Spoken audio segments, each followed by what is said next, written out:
Welcome back to The Secret Life of Parkinson's. I'm your host, Jessica Krauser, and I'm with my co-host, Brian Baker. Hey, hey. And we have a very special guest. Another very special guest. Wow. Right from our gym, PD Next Steps. We have Karen Downing. Nice Welcome. to be here. Thank you. It's so good to have you here. It's good to be here. I've enjoyed all the podcasts up to this point, so it's a thrill to be part of one. Well, good. I'm excited to have you share your story with us. Karen and I met 3 years ago when I started working out, Yes. and I always remembered you specifically at the gym because you were the only one who would answer Melissa's questions. Does that tell you something about I can't quit talking? No, but it was really good Good. because then it allowed us to stop doing squats at some point. So, Good. But again, very happy to have you here. So let's just first start off with when were you diagnosed with Parkinson's? I was diagnosed 5 years ago, 2017. I probably knew something, but until they say the words, you just are in denial and you don't want to know anything about it. So that was hard. How old were you when you were diagnosed? 72, Okay. 73. 5 years ago, I'm 78, Okay. so you do the math. So what did you know about Parkinson's then, and what do you think, what's different of what you know about it now? Like, is there a difference? I didn't know anything. No. I just remember sitting in the car in the parking garage, very upset and crying, and then trying to get out of the parking garage, and they said, "But you paid for your ticket a half an hour ago. What have you been doing?" And it was just not a good scene. So, just trying to gather information. It's real easy to gather medical information, but real hard to figure out what you're supposed to do and how you're supposed to deal with it. And started out going to some of the Delay the Disease classes, and I ended up with one where you're sitting in a chair all the time exercising. And I don't know, a couple months later, I said to somebody, I think I need more than this, because there was nobody even there to guide you and say, I think you need something a little bit better than just sitting in a chair doing exercises. So fortunately, my daughter-in-law knew Melissa. Oh, And that's how you know. Okay. that was, she worked with her in Dublin schools. And so she gave me Melissa's name, and that's how I got a hold of her. And so it was uphill from there. And how often do you exercise? Right now I do 2 times a week. I used to box, and I'm going to start boxing, so I'm going to box 2 times a week and do Melissa's class 2 times a week. Okay. And hopefully I can get up in the mornings and walk. And exercise has always been a part of your life, correct? No. Oh. No. And if you ask me, do I like exercise, I would probably have to say no. I do not. Still That's don't. okay. No. I know, but no. But you really never exercised before this? No, maybe a couple Richard Simmons fun times in front of the TV. Never. But so you started exercising at 72? Yes. How has that changed your everyday? It's given me a lot of confidence. I'm stronger than most women my age, I think. I recently had a 6-minute walk test through my cardiologist, where you walk as fast as you can for 6 minutes while they monitor heart rate and all that stuff. And I did it with a mask on because it was in a hospital, because I got more points if I kept the mask on. Oh my gosh. And I did fantastic. He said you are better than most 78-year-old women I know. And I said, and they don't have Parkinson's. Yeah. He said, you're right. But so you were at a cardiologist. I was, yes. So is there something else then that you have besides Parkinson's? Yes. I've always been short of breath when I walk upstairs in hills my whole life. That was never an issue. But towards the end of Zoom, when I hadn't gone back to the gym yet, I realized that I could not finish one of the workouts. I'd have to sit down and rest. I was so short of breath. So it went on for a few months, and then I started questioning and asking what I should do. And I went to, oh my goodness, ear, nose, and throat, because you could have vocal cord dysfunction that causes shortness of breath. I had a swallowing study. I went to pulmonology. So finally got into some heart issues and found out that I had heart failure. And that was probably the cause of some weight gain and the definite shortness of breath. So I saw a cardiologist and started on a no salt, low sodium diet, not restricting liquid intake to two liters. Well, hopefully 2 liters. I sort of go past that. Monitoring my weight every day to see that I hadn't gained weight, because that would show that I had fluid increase. So I've worked really hard at it, and I'm doing so much better. It's really amazing. That's great. I know. Oh, it's really good. I'm glad you're doing better. I was a stage 3 when I went in, which is not very good, and I'm a stage 1 now. So I think it just shows that. Now, I still have heart disease. It's sort of like with Parkinson's. I'm exercising and doing better, but I still have it, so. Now, are the two related or No. Okay. I don't think so, no. I just, I just tell people, well, I have all these diseases, but for having them, I'm doing really well. Now, I know in your past before Parkinson's, you also had to deal with other health issues. Right. I had breast cancer starting back in 92, and I had lumpectomy and radiation, and then 10 years later, I had breast cancer again in the same breast, so I had mastectomy. And 5 years after that, I had it in the other breast, and they said, we can just do radiation, and I said, no, thank you. I don't want to do that daily, I'll just have a mastectomy. So, and then after that, I truly believe that I know the radiation damaged my ribs, and I had to have 2 ribs removed right before I was diagnosed in 2017. And it may have been the cause of my heart disease. They will not confirm that, but I have it, so we'll go from there. Yeah. So but a few things. Got a couple things on your plate. Just a few, yeah. Yeah. That's unbelievable. Yeah. But you feel good? I do. I mean, most days I get up and I feel really great. By the end of the day, you ask me how I feel. The body doesn't move well. There's a lot of pain. You got that? You guys feel that at all? Yeah. I mean, it's just really hard. What do you deal with mostly with your PD symptoms? Like, what do you experience? Tremor. Do you? I do. That's, and probably the body stiffness and things, but tremor is probably the one that bothers me the most, because, as you said, Brian, it's visible. You can't hide it sometimes. So they'll just keep dealing with that until I decide I need to do something else about it. So talk to us a little bit about, like we all get a little something different out of our community. What are some of the things that you enjoy most out of the Parkinson's community? The Parkinson's community that you've created around you? Probably, first of all, being to getting through one of the sets of exercises for an hour and still be standing and smiling at the end of it. That's the first thing. But you actually did a burpee for the first time. I did. Yeah. A real one. Yeah. Yeah. Only one. So I do modified ones, but a real one, that about killed me. But that's the thing. I think people without, people who aren't living with Parkinson's, they'll say like, oh, like I can't do that, because if they're older, like, oh, I can't do that. Or my parents will say like, I'm not, there's no way I could do that. It's like, actually you can. Yes, you can. You can. I used to not be able to hop. Melissa said, you can hop. So I kept working on it, and I can hop. So those are little things, but it's the big things of actually being there with the other people. That's the key. Just seeing somebody else that is struggling like you are, and being able to commiserate with them, and just know that we're all in this with each other, and we support each other.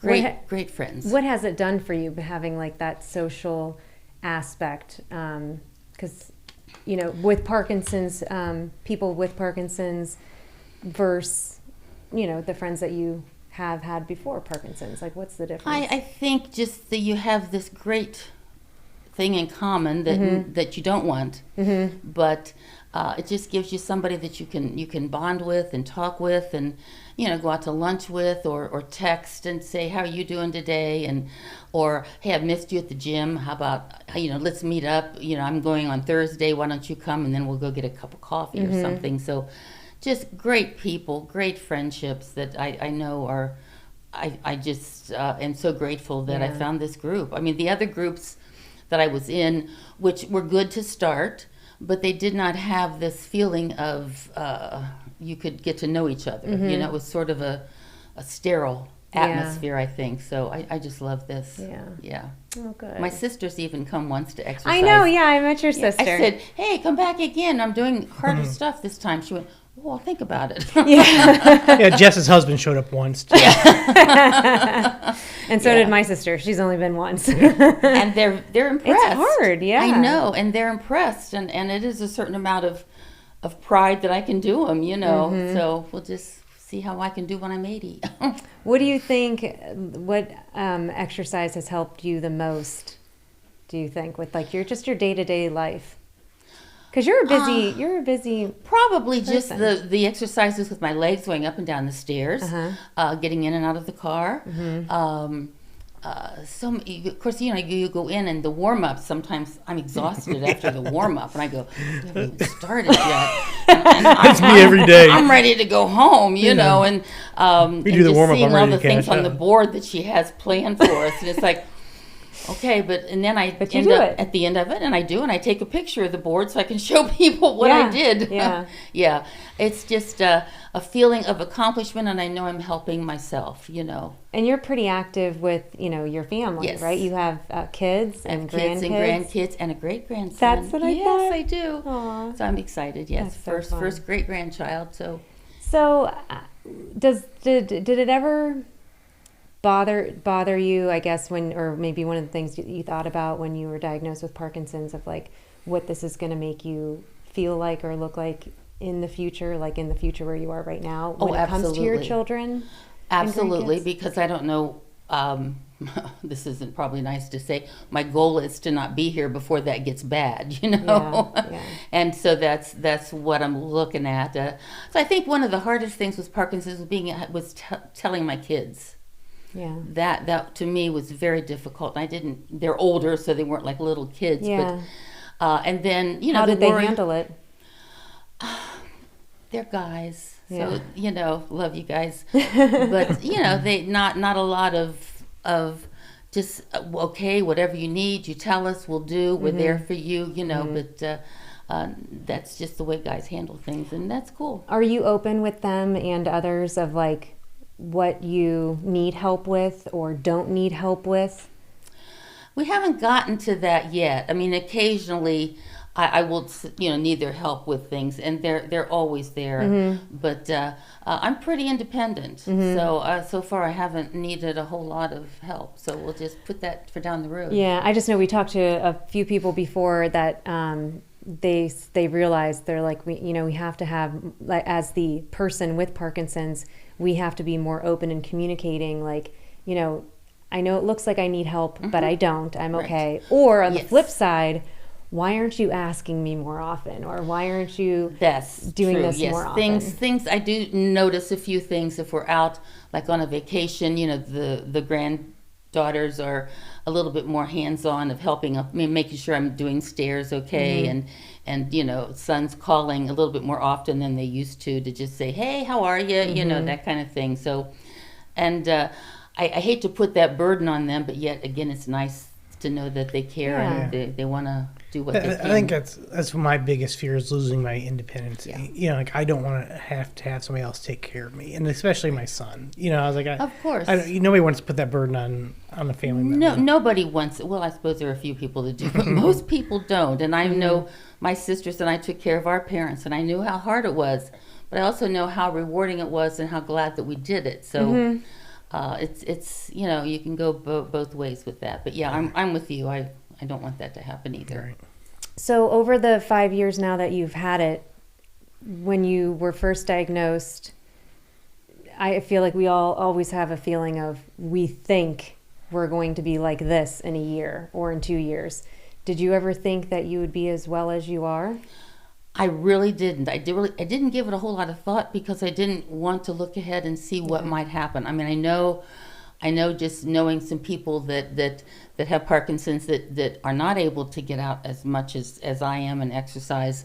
I'm farther along than I ever thought I would be. I really am, and I'm very, very happy about that. But none of us knows what tomorrow will bring, so we just keep plugging along. Just like I said, the tremors are beginning to be annoying, so we'll see what will happen with that. Are there any resources that you used that you would recommend to other people, like things that, we talked to the Parkinson's Foundation. I know we talk a lot about Michael J. Fox Foundation. Is there even just maybe your own neurologist, like is there one resource, or maybe if it's PD Next Steps, like one resource that helped the most? Definitely PD Next Steps.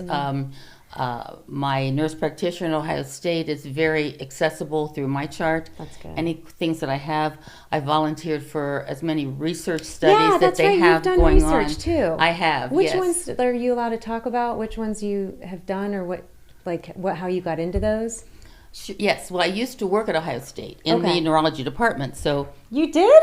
I worked with neuromuscular research I patients. didn't know I was that. a research coordinator. Yeah. Oh, wow. Yeah, So I sort of had a little in. I knew a few people, but the first one I did was just a study that wasn't going to help me at all. It was to determine a better way to diagnose Parkinson's, Lewy body disease, and Alzheimer's. Oh. And it just involved a lot of MRIs, a lot of CAT scans, a lot of different tests that they would look at down the road and hopefully be able to figure out ways to diagnose those things better. I'd like that one because it wasn't like a placebo-controlled anything. Okay, yeah. And then I did one that was a light study, and I probably can't talk about that because it's still going on. Okay. But, just whether looking at this light for certain periods of time would help. So, and then I tried to qualify for another one, but I had to be off some medications, and I didn't do well with that, so I didn't do that. But I thought that's the one we talked about during COVID, when we used to do those phone, like those group conversations. Yes. So I really feel like, wanted to be part of that because it was for people that had off times and to have a new medication that would carry them through those off times. But I'll have to check and see if they have any different ones going on at Ohio State. I was going to say, so I know you kind of have an in of knowing that, but how can other people find out about being a part of clinical trials? Oh, Do you know goodness sakes. I know there's things on the website, and I will find out and give you that information that you can share at the next time.